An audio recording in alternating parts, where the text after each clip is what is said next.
Bueno, amén. Filipenses 1:8 vamos a comenzar hoy. Amén. Perdón, Filemón, estoy desubicado. Gracias por la corrección. Gracias, Javier. Amén.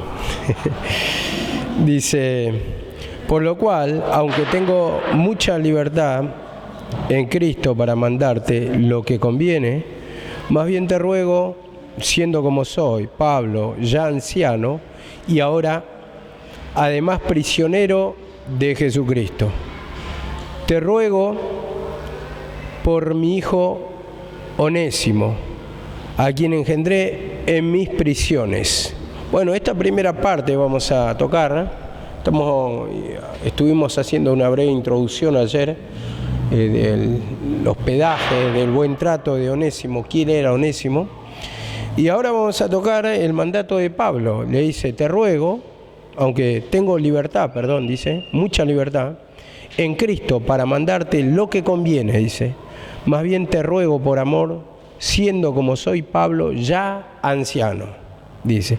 Y ahora prisionero de Jesucristo, te ruego por mi hijo Onésimo, a quien engendré en mis prisiones. Vemos acá la palabra, como dice, te ruego por mi hijo Onésimo, a quien engendré en mis prisiones. Pero destacamos la primera parte, en el 8, dice, tiene libertad de mandar. ¿Por qué? Porque primeramente vemos que al haber un cargo, en este caso Pablo apóstol, también vemos que hay autoridad. Él tomó la autoridad, ¿por qué? Porque va tomando la cruz, va teniendo conocimiento, va teniendo autoridad la palabra que va predicando y la autoridad misma en él. Y dice, aunque tengo mucha libertad en Cristo de mandarte como conviene. ¿Por qué? Porque Filemón fue uno de esos convertidos. Como siempre decía mi mamá, ustedes salieron de mis muslos. Entonces así era Filemón, había salido del muslo de Pablo, se había convertido cuando escucha el mensaje de Jesucristo que le es revelado a Pablo. Entonces, ¿tenía autoridad? Sí, tenía autoridad. ¿Por qué? Porque era prácticamente su mentor, su formador, su pastor, su obispo, su maestro. Él le había enseñado la palabra, por lo tanto, le debía, en este caso, la salvación, podemos decir de alguna manera, porque es un instrumento usado. Sabemos que la salvación proviene de Dios, pero usa un instrumento, entonces uno tiene que estar agradecido a los instrumentos y vemos cómo tiene la autoridad para mandarte. Y dice acá la palabra. Vamos a buscarlo en 1 Tesalonicenses para avalar esta palabra. Dice en 1 Tesalonicenses 2:6, anoten, 2:6. Dice, ni buscando gloria de los hombres, ni de vosotros, ni de otros, aunque como apóstoles de Cristo hubiéramos podido imponer nuestra autoridad. Vemos, podíamos haber puesto nuestra autoridad. Y yo digo, ¿no?, que uno tiene autoridad espiritual, pero Dios está dando la oportunidad que salga de cada uno, o sea, en este caso de Filemón y de cada uno de nosotros, para el servicio, para el buen trato, para recibir a los onésimos, y en este caso que salga ese servicio no por obligación, sino ese servicio de amor. Vamos a decir la verdad, la mayoría del tiempo tenemos un trato o un servicio por obligación. ¿Y en qué nos damos cuenta, no? Cuando nos mandan, todavía muchas veces nos enojamos, lo hacemos de mala gana, lo hacemos porque sí, sabemos que lo tenemos que hacer, pero no un servicio de amor es que, a ver, te quiero servir y quiero servir al hermano porque siento la necesidad de expresarle el buen trato, la gratitud, el amor, como venía ayer, en ese buen trato. Entonces eso todavía no sale de cada uno de nosotros porque se tiene que formar a medida de que uno lo va practicando, uno se va humillando y uno está practicando la hospitalidad, lo va a ir mostrando de a poco. Y dice acá la palabra, te ruego por mi hijo Onésimo, a quien engendré en mis prisiones. Entonces, acá tenemos que entender una cosa, las prisiones ¿para qué sirven? Cuando tenés lucha, cuando te humillás en esa cárcel, es para engendrar hijos. O sea que te va preparando, y en este caso dice, a quien engendré en mis prisiones. Vemos, había una lucha, había una prueba, había un encarcelamiento de Pablo, pero no le fue impedimento para predicar la palabra. Y eso es lo que nos intimida muchas veces cuando nos encontramos en situaciones duras, en situaciones tensas de lucha. Ya nos desanimamos y no queremos predicar. No queremos hablar del Salvador porque lo primero que miramos es nuestro trato. ¿Cómo voy a predicar yo de un Dios poderoso si no tengo dinero, si tengo destruida mi familia, si espiritualmente o internamente estoy roto? Eso es lo que uno analiza por dentro, pero vemos que acá Pablo dice, engendré en mis prisiones, y acá es cuando tenemos el ejemplo que tenemos que tomar la cruz, porque el Señor envía la lucha, pero juntamente con la lucha dice, con la prueba que da la salida, dice la palabra, y no da mayor lucha de la que podemos soportar. Entonces siempre nos va probando a ver qué salta, si somos fieles, si seguimos predicando, pero también en esas luchas nos va formando espiritualmente. No es que nos entrega para nada, porque al Señor le complace que pasemos dolor, para que el Señor que vea que somos fieles, sino que ahí va, como dice la palabra en 1 de Pedro 1:6, para que probada vuestra fe, mucho más preciosa que el oro, sea hallada en alabanza. Entonces, envía esa lucha, esa prueba, para sacar las escorias. Vemos las escorias que hay en nosotros, que sería el pecado, le vamos pidiendo perdón, entonces vamos saliendo más limpios, más purificados, vamos creciendo espiritualmente. Ese es el propósito de la lucha y de la prueba, para descubrir nuestro pecado, para que nos humillemos y para que nos vaya perfeccionando la fe en Jesucristo, la vida espiritual, que se sienta la manifestación en gozo, en paz, en alegría, como lo dice la palabra. Entonces, esto me lleva a Colosenses 4:9, también hablando un poquito de Onésimo. Dice así la palabra, 4:9. Y vamos a tocar 4:9. Yo no quiero perder el tiempo leyendo anticipadamente lo otro. Dice, con Onésimo, amado y fiel hermano, que es uno de vosotros. Vemos que acá, en esta carta 4:9, 10, hay una serie de hermanos a que se refiere Pablo. Pero en el 9 dice, Onésimo, amado y fiel hermano, que es uno de vosotros. Entonces, acá tenemos que ver una cosa. Justamente cuando lo engendra en la cárcel, su situación primera, ¿cuál era? Una persona que estaba destruida emocional, espiritualmente, o sin Dios, vamos a decir. Pero en el 4:9, a través de la cárcel, a través de que le da la palabra, vemos que ya Onésimo pasa a la transformación. Se traduce en esta transformación, y la transformación ¿en qué se traduce? En servicio, porque dice, compañero, amado y fiel hermano. Vemos acá la palabra. Entonces vemos que hubo una conversión, pero esa conversión se traduce en servicio, y así tiene que ser nuestra vida. No solamente conversión, llegó a la salvación y paralizarse ahí, sino que también tiene que haber una transformación. En este caso Pablo agradece, porque Pablo le predicó la palabra. Entonces vemos primeramente por la salvación, pero segundo, hubo una transformación, y ese es el propósito del que están acá, del que están siendo recibidos, del que van a recibir alma, no solamente para salvación, sino ese paso de transformación. Sabemos que cada uno tiene que tomar la cruz, no todos son transformados, el Señor le da la oportunidad, pero en este caso Onésimo, que era un esclavo y tal vez a la vista de cualquier persona no daban un centavo por él, pero vemos que el Señor, el instrumento de Dios, ve otra cosa, porque le da la palabra, porque tiene esperanza de transformación. Y en este caso Onésimo ya fue amado y fiel hermano. Vemos cómo fue tomando la cruz, y en este caso, como digo, la transformación se tradujo en servicio, y así tiene que haber un cambio de vida en cada uno. Y dice la palabra, lo que recibimos por gracia, que demos por gracia. Amén. 1:11 dice así la palabra, dice, el cual en otro tiempo te fue inútil, pero ahora a ti y a mí nos es útil. Vemos, te fue inútil, pero ahora a ti y a mí nos es útil. Y este pasaje me hace acordar mucho al Hechos 15, cuando se separan Pablo de Pedro. ¿Por qué? Porque también había una inutilidad a través de la negación al servicio en un momento de Marcos. Pero después se acuerdan cuando en 2 de Timoteo, ya próximo a la muerte, Pablo que dice: tráemele a Marcos porque me es útil para el ministerio. Vemos que ya estaba transformado Marcos. Y en este caso también habla así Pablo de Onésimo. En otro tiempo te fue inútil, pero ahora a ti y a mí nos es útil. ¿Y se acuerdan que habíamos dicho el significado de Onésimo, que quiere decir provechoso? Entonces pasó a ser una persona conforme a su nombre, provechosa.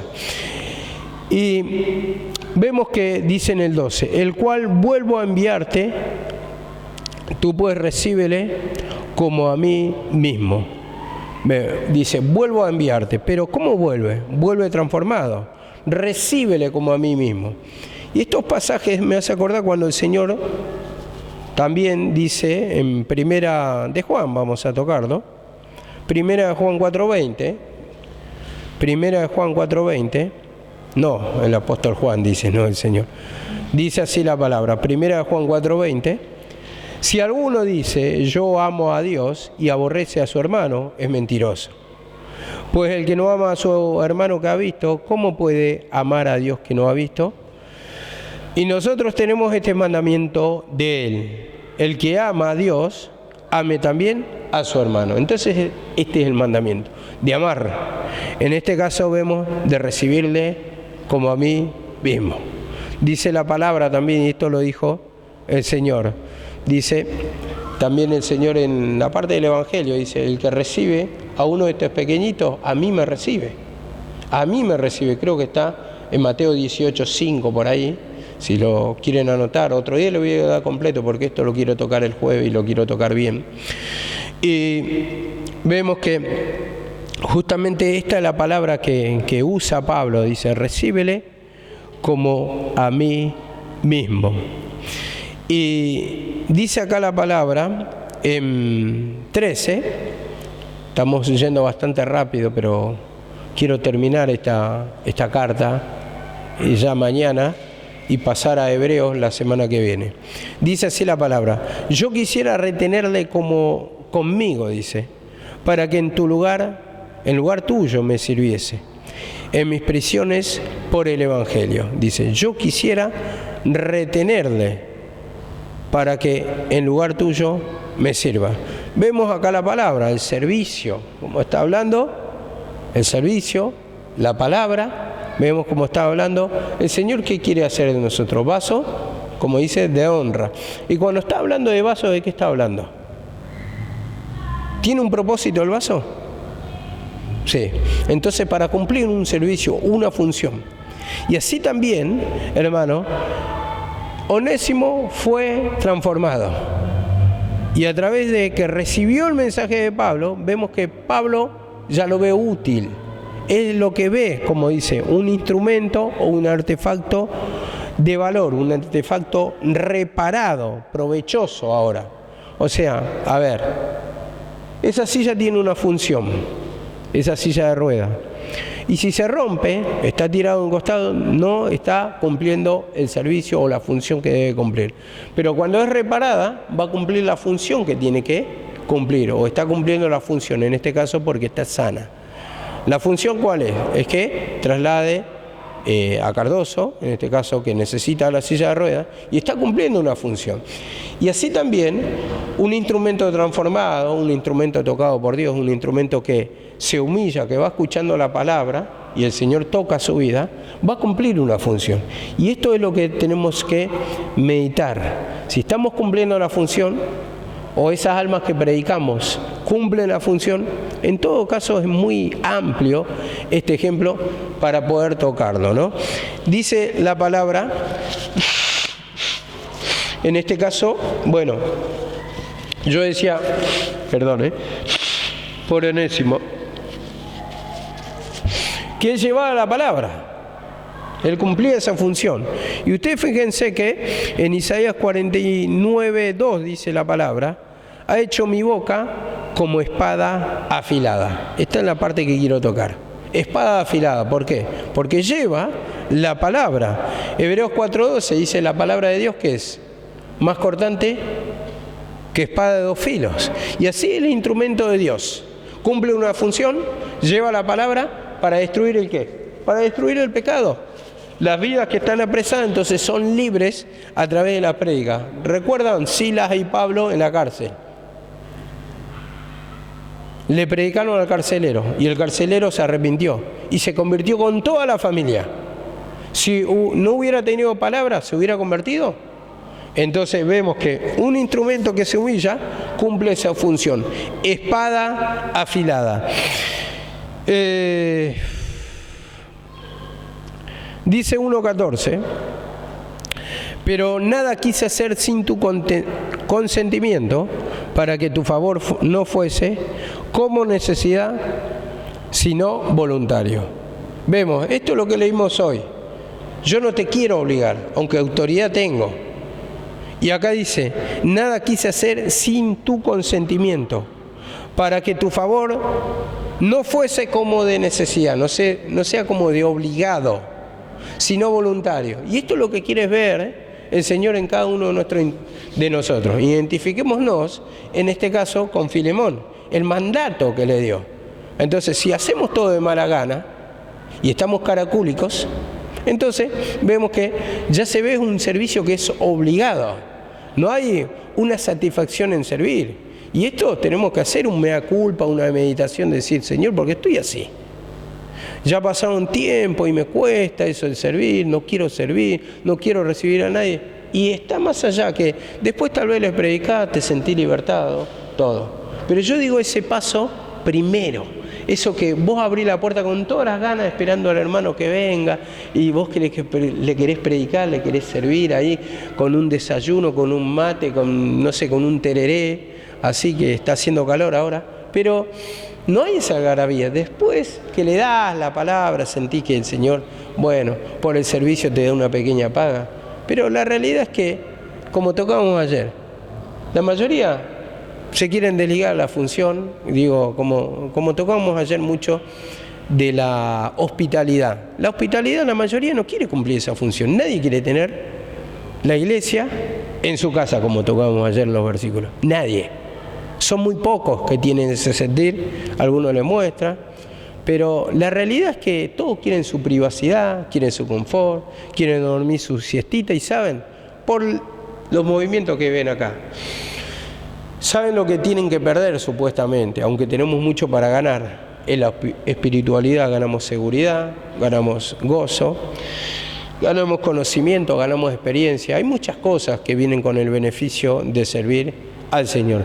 Pero esa parte no la miramos la parte sacrificada. Uno mira la parte sacrificada, ¿no? Y yo me ponía a meditar anoche. Digo, bueno, el Señor me daba la palabra y bueno, meditaba un poquito, una cosa, lo otro. Y después me ponía, yo miraba mucho el movimiento de mi mamá y su cansancio. ¿Y qué pasaba? Esto me hacía contender mucho, algunas cosas que yo no vivía y no experimentaba. Pero el Señor le estaba pagando con conocimiento, con bendiciones y con la satisfacción o el gozo de poder servir al Señor. Y a mí me parecía muy esforzado el tema del servicio de dar la palabra todos los días. Aunque puede ser, pero hoy lo puedo cumplir perfectamente. Digo, todos los días que tengo para predicar, es raro que no predique. El Señor, gracias a Dios, me da el conocimiento, me da la palabra, pero también gracias al instrumento que nos alimentó bien, nos formó bien en este camino. Y me ponía a meditar, digo, si estuviera mi mamá se gozaría acá conmigo, ¿no? Y me quebrantaba mucho, me ponía a llorar. Pero bueno, Dios lo quiso así, ¿por qué? Porque tampoco iba a haber una entrega en mí si no me entregaba esto, pero me tuve que dar cuenta cuando ya no está mi mamá.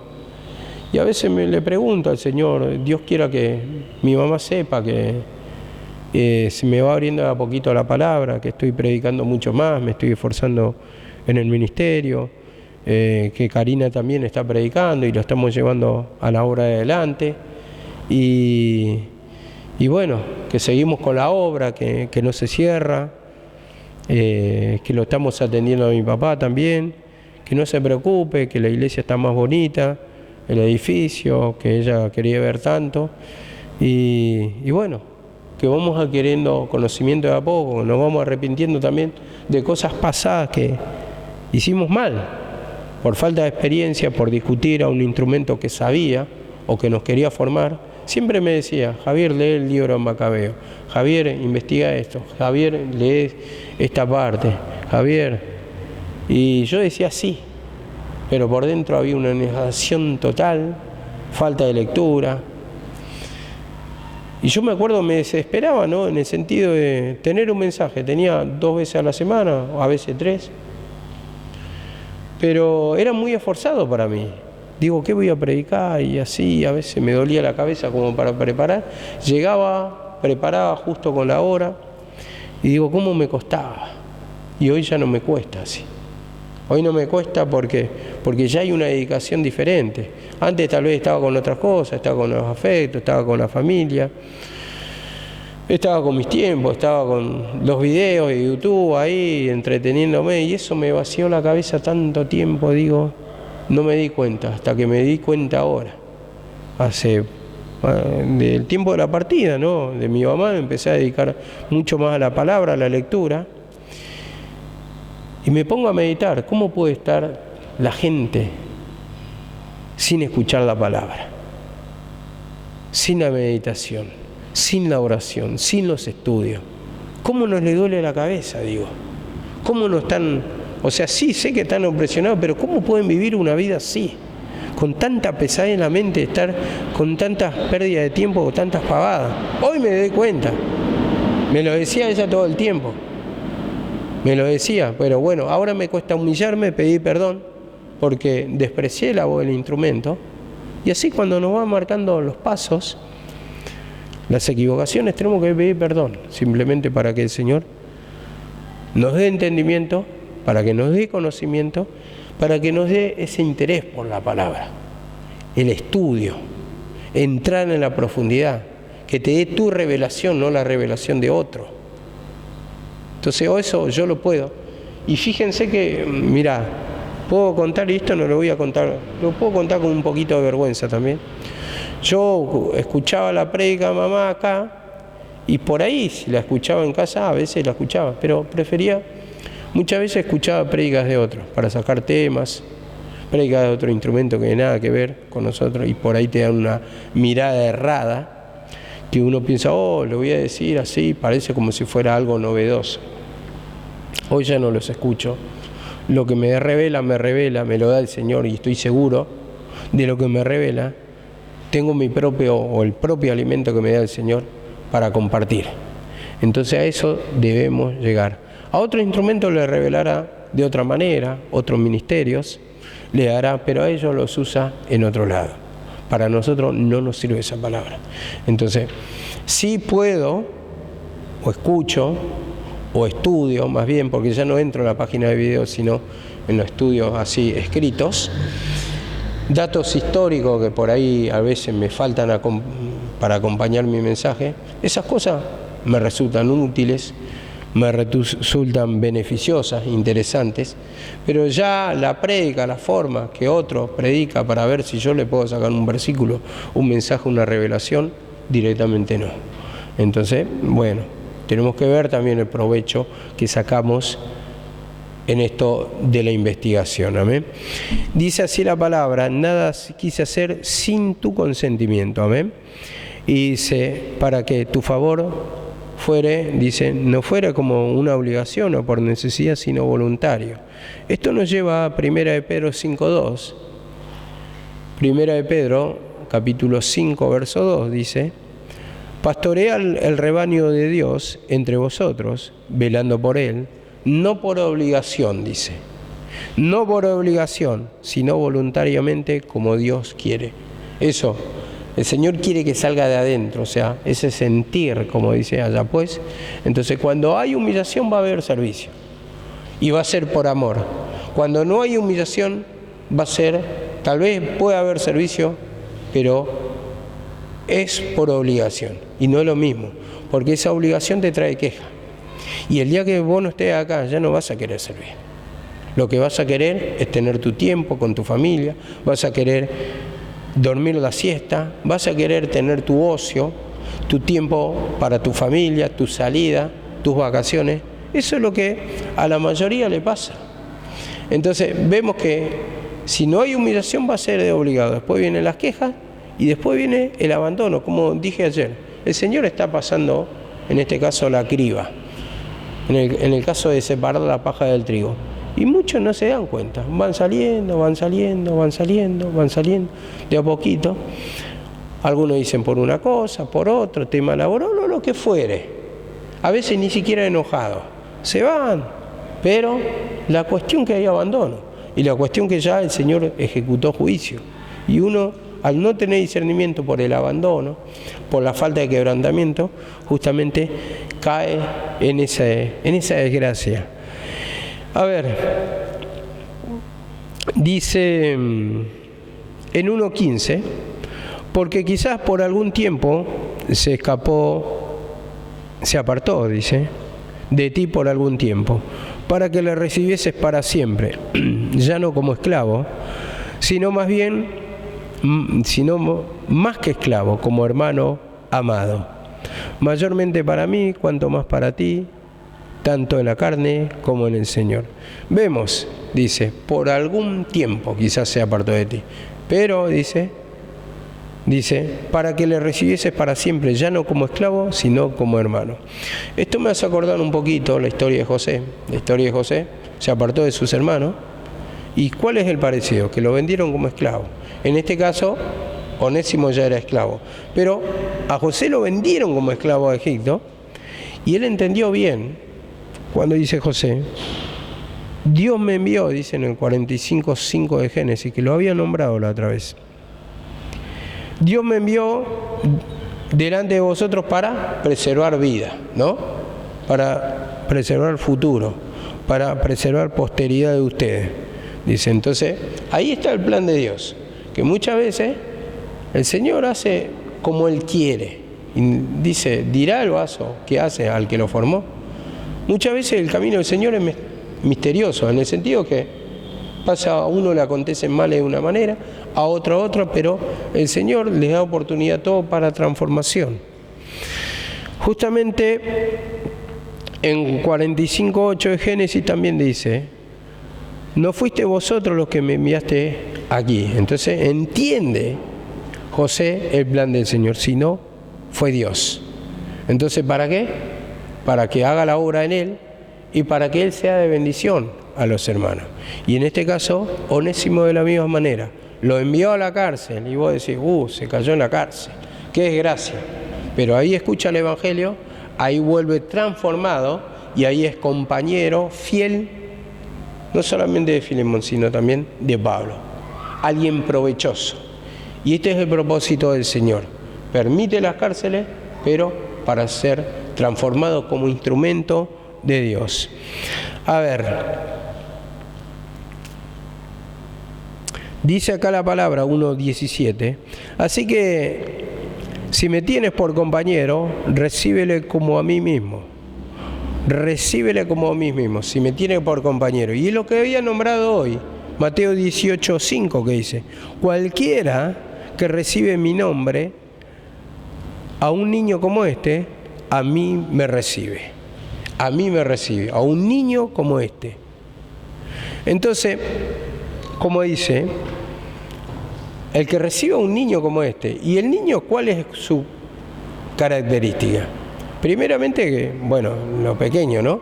Pero una persona chiquita, una persona dependiente, una persona que reconoce que es chico, entonces que le va a reconocer que el grande tiene más fuerza, que el grande es más alto, va a reconocer todo. O sea, eso habla de humildad o de humillación, que va a reconocer. El niño se reconoce que tampoco sabe mucho, entonces espera que el grande le cuente, que el grande le informe. Entonces eso está hablando de reconocer su posición. Entonces dice el Señor, cualquiera que reciba en mi nombre a un niño como este, a mí me recibe.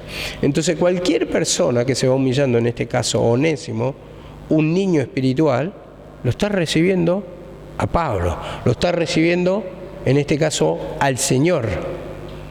El mismo Señor dice también, creo que está también en Mateo, pero mucho más arriba, que dice: cuando hiciste algo por los pobres, a mí me lo hiciste, a mí me recibiste. Entonces vemos acá la palabra que el mandato del Señor es hacer la obra de buen samaritano, como siempre decimos.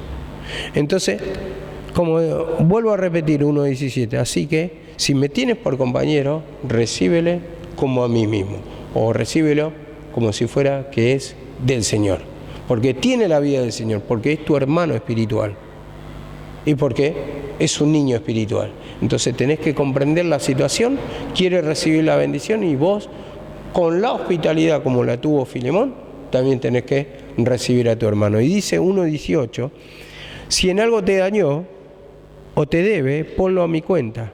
Yo, Pablo, lo escribo de mi misma mano. Yo te lo pagaré, por no decirte que aún tú mismo me debes también. Ponlo a mi cuenta. Bueno, si lo llevamos a Mateo 10:30, ¿de qué habla? Habla del buen samaritano que había nombrado hoy. Y 10:35 dice, primeramente 10:34, que lo había llevado al mesón y cuidó de él.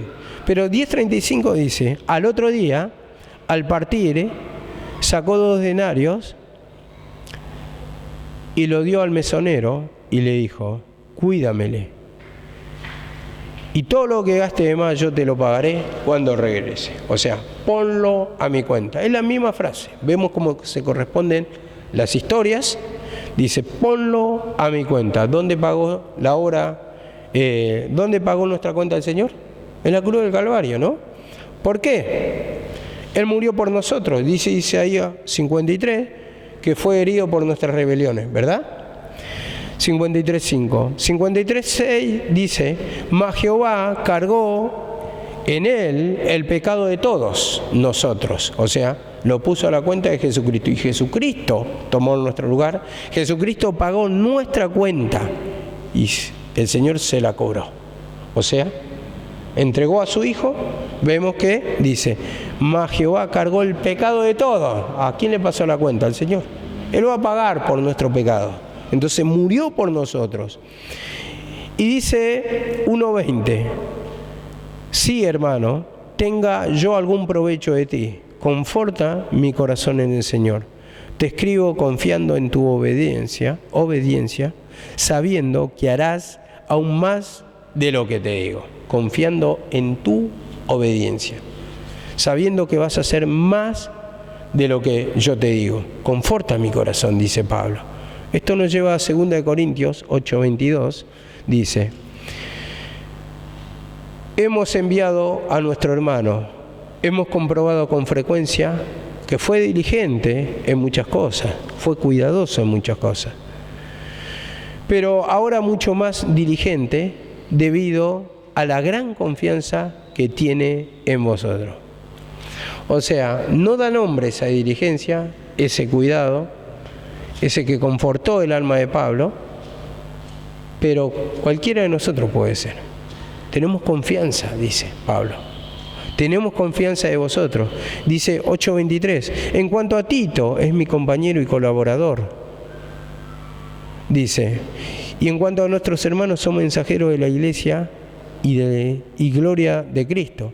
Mostrad pues para con ellos ante la iglesia la prueba de vuestro amor y de nuestro gloriarnos respecto de vosotros. Muestren la prueba de amor, muestren la hospitalidad, en este caso como Onésimo, para que nosotros nos gloriemos y para que conforten nuestra alma. Dice Tito, 2 Corintios, con esto termino, 2 Corintios 7:13 dice, por esto hemos sido consolados en vuestra consolación, pero mucho más nos gozamos por el gozo de Tito, que haya sido confortado su espíritu por todos vosotros. Confortado, ¿por qué? Porque lo recibieron. Vemos, lo recibieron. Entonces le dieron hospedaje, le mostraron su amor, le recibieron la palabra, le recibieron el servicio, le recibieron la carta, le recibieron el mensaje. Y dice 7:15, y su cariño para con vosotros es aún más abundante cuando se acuerda de la obediencia de todos vosotros, de cómo le recibiste, con amor, dice, con temor y temblor. Me gozo de que en todo tengo confianza de vosotros. Esta confianza que quería de Onésimo también se cumplió con los corintios. Vemos cómo le recibieron a Tito y esto le confortó el alma de Pablo. Tengo confianza respecto de ustedes. Y en este caso confiaba en Filemón que iba a hacer mucho más de lo que le pida. ¿Por qué? Porque ya Filemón, como tocamos ayer, tenía una buena reputación. Hablaban bien los hermanos de él, de cómo lo recibía y del amor que le mostraba, la hospitalidad que le mostraba. Entonces, en este caso, de la misma manera, quiere hacerla ahora con nosotros. Una hospitalidad, pero que sea de amor, no sea como de obligado, no sea que te diga, servile, hace esto, lo otro, atendelo bien, sino que el instrumento de Dios sepa que las almas que están a su cuidado, en la recepción, en la hospitalidad, en el servicio, sabemos que están seguras en sus manos, que lo van a atender bien, que le van a dar la palabra, que le van a atender en el servicio, pero bien, con mucho amor, demostrándole, y no con acepción de personas, a algunos lo atiendo bien y a otros no. En este caso, Onésimo fue una persona que no sabía cómo se podía volver. En este caso, Pablo le dice, bueno, vos lleva la carta y yo le voy a decir que te recibo. Pero tenemos en cuenta que se escapó, tenemos en cuenta que le falló a su amo, en este caso a Filemón. Y Filemón podía tomar una desconfianza o distancia, pero no le pagó por mal, sino que vemos acá en la carta, Pablo confiaba también porque ya tenía una reputación, una fama, que sabía que lo iba a perdonar y que lo iba a recibir. Y así también el servicio nuestro de la misma manera se tiene que cumplir, por más que hayan fallas, por más que la gente te pague mal, tenés que recibirlo.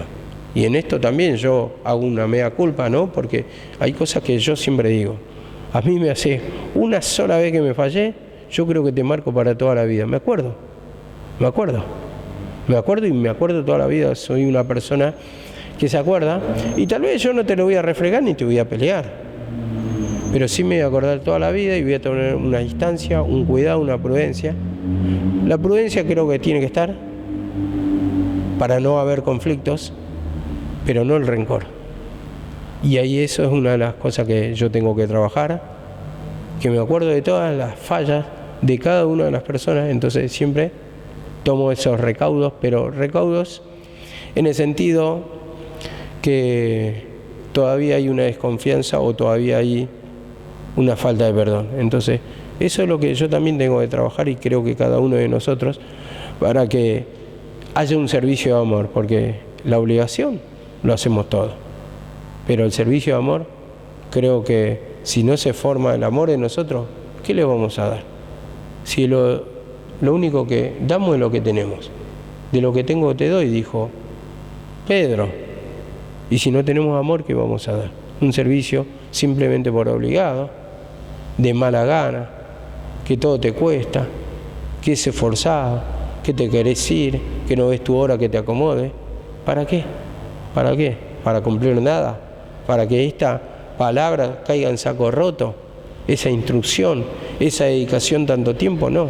Tiene que haber un servicio de amor. Bueno, continuamos mañana.